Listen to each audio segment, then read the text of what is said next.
Hi guys, welcome back my YouTube channel. ನಾನು ಧನಿಕಾ. ನಾನು ಚೆನ್ನಾಗಿದ್ದೀನಿ. ಐ ಹೋಪ್ ನೀವೆಲ್ಲ ಚೆನ್ನಾಗಿರ ಅಂತ ಅಂದ್ಕೊತಿದ್ದೀನಿ. ಇವತ್ತಿನ ವ್ಲಾಗ್ನ ಸ್ಟಾರ್ಟ್ ಮಾಡ್ತಾಯಿದ್ದೀನಿ. ಇವಾಗ ಟೈಮ್ ಆಲ್ರೆಡಿ 10:05 ಆಯಿತು. ಇವಾಗಿನ ಅಂಗಡಿಯಿಂದ ಬಂತು, ಜಸ್ಟ್ ಬಂದ್ವಿ. ಇನ್ನು ಸಾಂಬಾರಿಲ್ಲ, ಸಾಂಬಾರು ಖಾಲಿಯಾಗಿದೆ. ಸಾಂಬಾರು ಮಾಡಬೇಕು. ಕ್ವಿಕ್ಕಾಗಿ ಏನಾಗುತ್ತೆ ಅದನ್ನು ಮಾಡೋಣ ಅಂತ ಅನ್ಕೊತಿದ್ದೀನಿ. ನೋಡೋಣ ಏನು ಮಾಡೋದು ಅಂತ ನಿಮ್ಮ ಜೊತೆ ಶೇರ್ ಮಾಡ್ಕೊತೀನಿ.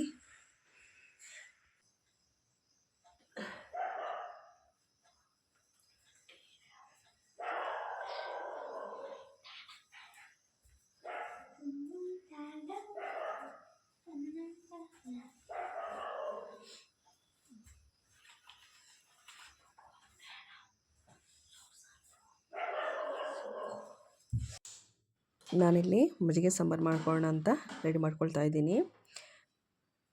ಮೊದಲು ಒಂದು ಹಂಚಿಟ್ಬಿಟ್ಟು ಅದಕ್ಕಾದ ನಂತರ ಒಂದು 7ರಿಂದ 8 ಹಸಿಮೆಣ್ಸಿನ್ಕಾಯನ್ನ ಈ ಥರ ಹಾಕಿ ಫ್ರೈ ಮಾಡ್ಕೋಬೇಕು. ಸ್ವಲ್ಪ ಫ್ರೈ ಆದರೆ ಸಾಕೋದು, ಅಂದರೆ ಫ್ರೈ ಆದರೆ ಹಸಿ ಸ್ಮೆಲ್ ಹೋಗುತ್ತೆ ಅಂತ ಅಷ್ಟೇ.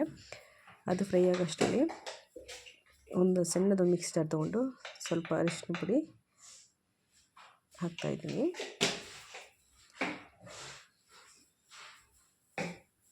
ತುಂಬ ಸಿಂಪಲಾಗಿ ಮಾಡ್ಕೋಬೋದು, ಬೇಗನೂ ಕೂಡ ಆಗುತ್ತೆ, ತುಂಬಾ ಟೇಸ್ಟ್ ಕೂಡ ಅಷ್ಟೇ ಚೆನ್ನಾಗಿರುತ್ತೆ, ಈಸಿಯಾಗಿ ಕೂಡ ಮಾಡ್ಕೋಬೋದು.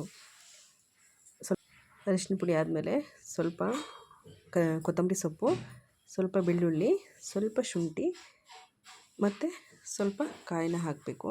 ಕಾಯಿ ಆಪ್ಷನಲ್ಲು, ಕೆಲವ್ರು ಹಾಕ್ತಾರೆ ಕೆಲವ್ರು ಹಾಕಲ್ಲ, ಬಟ್ ಹಾಕಿ ನೋಡಿ ತುಂಬ ಚೆನ್ನಾಗಿರುತ್ತೆ, ಡಿಫ್ರೆಂಟಾಗಿರುತ್ತೆ.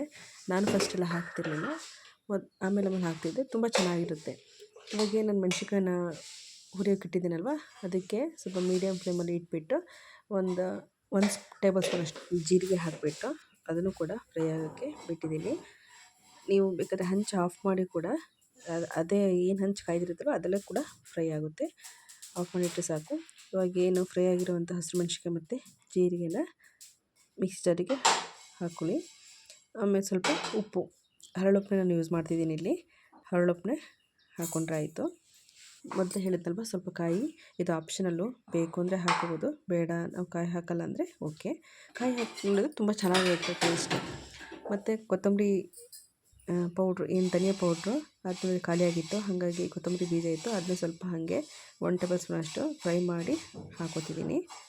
ಪುಡಿ ಇದ್ದರೆ ಪುಡಿನೂ ಕೂಡ ಹಾಕ್ಬೋದು, ಬಟ್ ಪುಡಿ ಖಾಲಿಯಾಗಿತ್ತು, ಹಾಗಾಗಿ ನಾನು ಈ ಥರ ಫ್ರೈ ಮಾಡಿ ಹಾಕೋತಿದ್ದೀನಿ.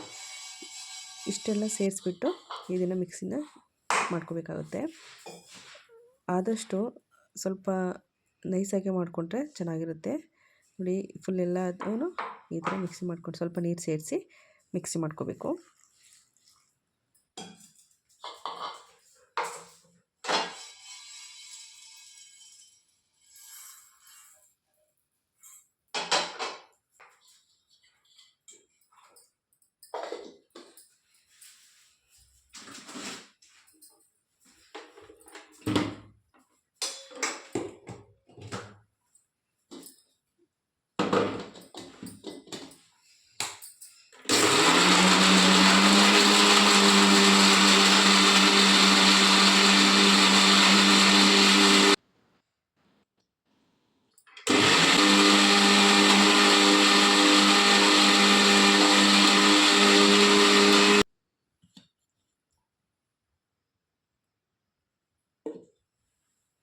ಮಸಾಲೆ ಎಲ್ಲ ರೆಡಿ ಆದ ನಂತರ ಇವಾಗ ಒಂದು ಒಗ್ಗರಣೆ ಹಾಕ್ಕೊಳ್ತೀನಿ.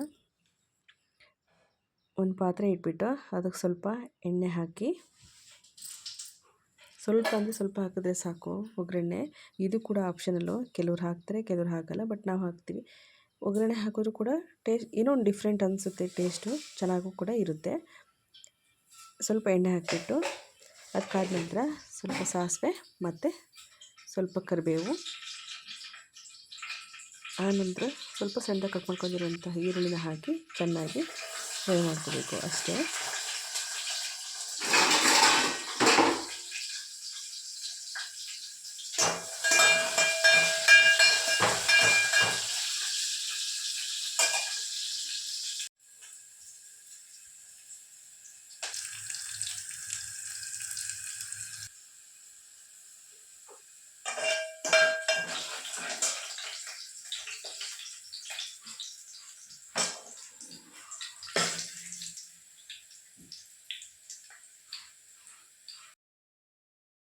ಏನು ಒಗ್ಗರಣೆ ಇರುತ್ತಲ್ವ ಅದನ್ನು ಸ್ವಲ್ಪ ತಣ್ಣಗಾಗೋವರೆಗೂ ಬಿಟ್ಬಿಟ್ಟು ಇವಾಗ ನಾವು ರುಬ್ಬಿದಂತಹ ಮಸಾಲೆ ಇರುತ್ತಲ್ವ ಅದನ್ನು ಇದಕ್ಕೆ ಸೇರಿಸ್ಬೇಕು.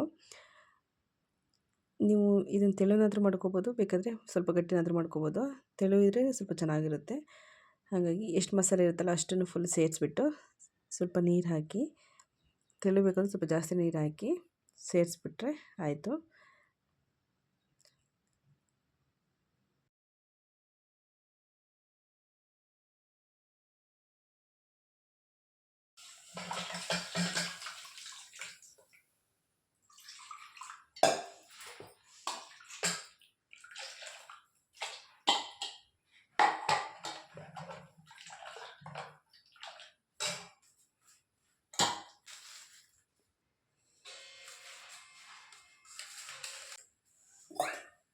ಅದು ಖಾರಕ್ಕೂ ಕೂಡ ಸ್ವಲ್ಪ ಉಪ್ಪು ಹಾಕಿದ್ರಿಂದ ಇದಕ್ಕೂ ಸ್ವಲ್ಪ ಉಪ್ಪನ್ನ ಸೇರಿಸ್ತಿದ್ದೀನಿ. ಹರಳುಪ್ಪನ್ನ ನಾನು ಯೂಸ್ ಮಾಡೋದು.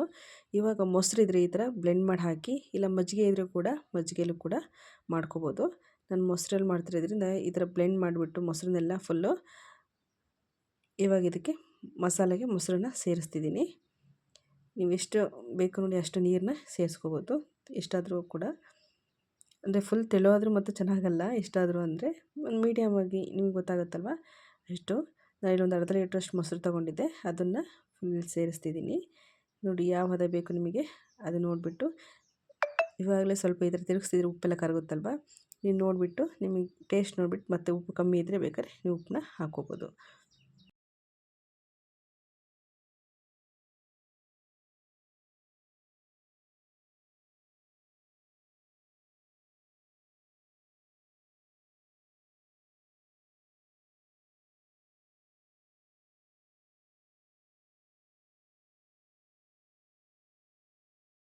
ಸಾಂಬಾರೆಲ್ಲ ರೆಡಿ ಆದಮೇಲೆ ಮಧ್ಯಾಹ್ನನೇ ಇಡ್ಲಿಗೆ ಅಂತ ಅಕ್ಕಿನ ನೆನೆಯಕ್ಕಿಟ್ಟಿದ್ದೆ. ಅಕ್ಕಿ ಮತ್ತು ಉದ್ದಿನಬೇಳೆ ಮತ್ತು ಮೆಂತ್ಯವನ್ನು ಹಾಕಿ ನೆನೆಗೆ ಹಾಕಿದ್ದೆ. ಅದನ್ನು ಇವಾಗ ರುಬ್ತಾಯಿದ್ದೀನಿ.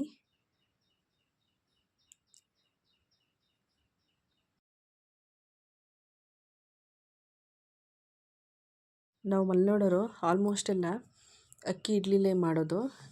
ಅಂದರೆ ಈ ಕಡೆ ನಾರ್ತ್ ಕರ್ನಾಟಕ ಅವರೆಲ್ಲ ಸ್ವಲ್ಪ ಜಾಸ್ತಿ ರವೆ ಇಡ್ಲಿ ಜಾಸ್ತಿ. ಬಟ್ ನಾವೆಲ್ಲ ಏನಂದರೆ ಅಕ್ಕಿನೇ ಜಾಸ್ತಿ ಯೂಸ್ ಮಾಡಿ ಇಡ್ಲಿ ಮಾಡ್ಬೋದು. ಅಕ್ಕಿನ ನೆನೆಸ್ಬಿಟ್ಟು ಅದೇ ಸೇಮ್ ಹೇಳಿದ್ನಲ್ಲ, ಅಕ್ಕಿ ಉದ್ದಿನಬೇಳೆ ಮೆಂತ್ಯ ಸ್ವಲ್ಪ ಇಲ್ಲ ಅವಲಕ್ಕಿ ಈ ಥರ ನೆನೆಸ್ಬಿಟ್ಟು ಸ್ವಲ್ಪ ಈ ಥರ ರೈಸ್ ಹಾಕ್ಕೊಂಡು ತರಿಯಾಗಿ ರುಬ್ಕೊಂಡು ಇಟ್ಕೋತೀವಿ.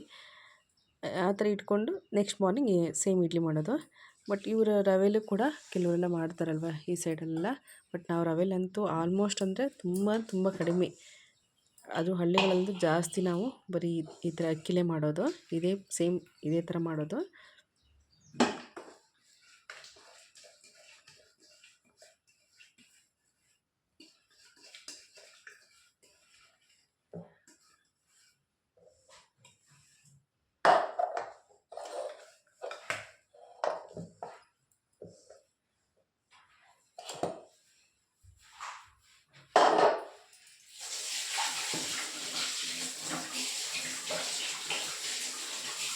ಹಿಟ್ಟೆಲ್ಲ ರುಬ್ಬಾದ್ಮೇಲೆ ಸ್ವಲ್ಪ ಉಪ್ಪು ಹಾಕಿ ನಾವು ಇವಾಗಲೇ ಕಲಸಿಡ್ತಿದ್ದೀನಿ. ಚೆನ್ನಾಗಿ ಈ ಥರ ಉಪ್ಪೆಲ್ಲ ಮಿಕ್ಸ್ ಮಾಡಿ ಇಡಬೇಕು. ಇಡ್ಲಿಗೆ ಯಾವತ್ತೂ ಕೂಡ ಹಿಟ್ಟು ಸ್ವಲ್ಪ ಗಟ್ಟಿನೇ ಇರಬೇಕು. ಆಲ್ಮೋಸ್ಟು ತೆಳು ಆದರೆ ಇಡ್ಲಿ ಸ್ವಲ್ಪ ಕಲ್ಲಾಗಿ ಬರುತ್ತೆ. ಹಾಗಾಗಿ ಈ ಥರ ಸ್ವಲ್ಪ ಗಟ್ಟಿನೇ ಕಲಸಿಟ್ರೆ ಚೆನ್ನಾಗಿ ಬಂದಿರುತ್ತೆ.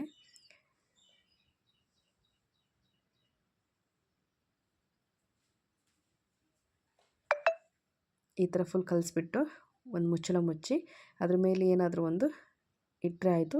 ಅಥವಾ ಈ ಥರ ನಾನು ಕಲ್ಲಿಡ್ತಿದ್ದೀನಿ, ಯಾಕೆಂದರೆ ಸ್ವಲ್ಪ ಟೈಟಾಗಿರಲಿ ಅಂತ, ಹಿಟ್ಟು ಕೂಡ ಚೆನ್ನಾಗಿದಾಗುತ್ತೆ ಅಂತ.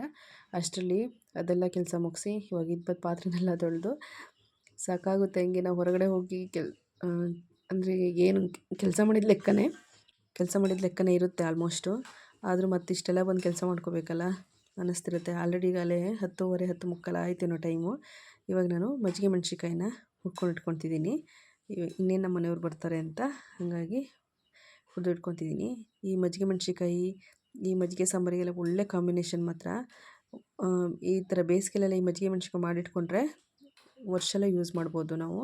ತುಂಬ ಚೆನ್ನಾಗಿರುತ್ತೆ. ಬೇಕಾದರೆ ಅಷ್ಟು ಚೆನ್ನಾಗಿರುತ್ತೆ ಮಜ್ಜಿಗೆ ಮೆಣಸಿನ್ಕಾಯಿ ಅಂತೂ. ಯಾವ ಸೈಡ್ಸು ಬೇಡ, ಆ ಥರ ಇರುತ್ತೆ ಟೇಸ್ಟ್ ಅಂತೂ. ಇದನ್ನೆಲ್ಲ ಹುರಿದು ನಾನು ಫ್ರೈ ಮಾಡಿ ಇಟ್ಕೊತಿದ್ದೀನಿ.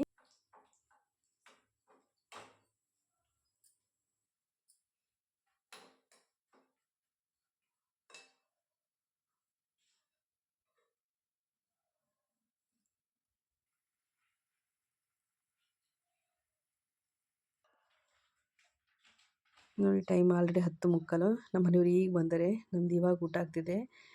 ಅಂಗಡಿ ಲೈಫ್ ಅಂದರೆ ಹೀಗೆ ನೋಡಿ, ಜೀವನನೇ ಹೀಗೆ ಅನಿಸುತ್ತೆ. ಇವಾಗ ಊಟ ಮಾಡ್ತಿದ್ದೀವಿ 10:15. ಡೈಲಿ ಇದೇ ಇರುತ್ತೆ ನಮ್ಮದು ರೊಟೀನ್, ಯಾವಾಗಲೂ ಅಷ್ಟೇ. ರೈಸ್ ಮತ್ತು ಮಜ್ಜಿಗೆ ಸಾಂಬಾರು ತುಂಬ ಚೆನ್ನಾಗಿತ್ತು. ಟೇಸ್ಟ್ ಅಂತೂ ಸಿಕ್ಕಾಬಟ್ಟೆ. ನನಗಂತೂ ನಮ್ಮ ಮನೆಯವ್ರಿಗೂ ತುಂಬ ಇಷ್ಟ, ನನಗೂ ತುಂಬ ಇಷ್ಟ, ನಮ್ಮ ಅಮ್ಮಗೂ ಕೂಡ ತುಂಬ ಇಷ್ಟ. ಅವಳಂತೂ ಸ್ವಲ್ಪ ಏನು ಸಾಂಬಾರ್ನ ಶೀತ ಆಗಿತ್ತು, ಆಲ್ರೆಡಿ ಸಾಂಬಾರನ್ನೇ ಹಾಗೆ ಹಾಕಿ ಕುಡಿತಿದ್ಲು.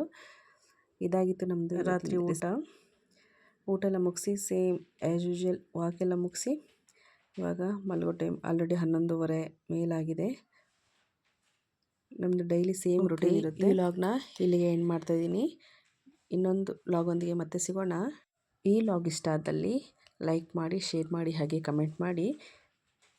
ಪ್ಲೀಸ್ ಸಬ್ಸ್ಕ್ರೈಬ್ ಮಾಡಿ. Thank you for watching. ಇನ್ನೊಂದು ಹೊಸ ವಿಡಿಯೋದೊಂದಿಗೆ ಮತ್ತೆ ಸಿಗೋಣ. ಟೇಕ್ ಕೇರ್, ಬಾಯ್.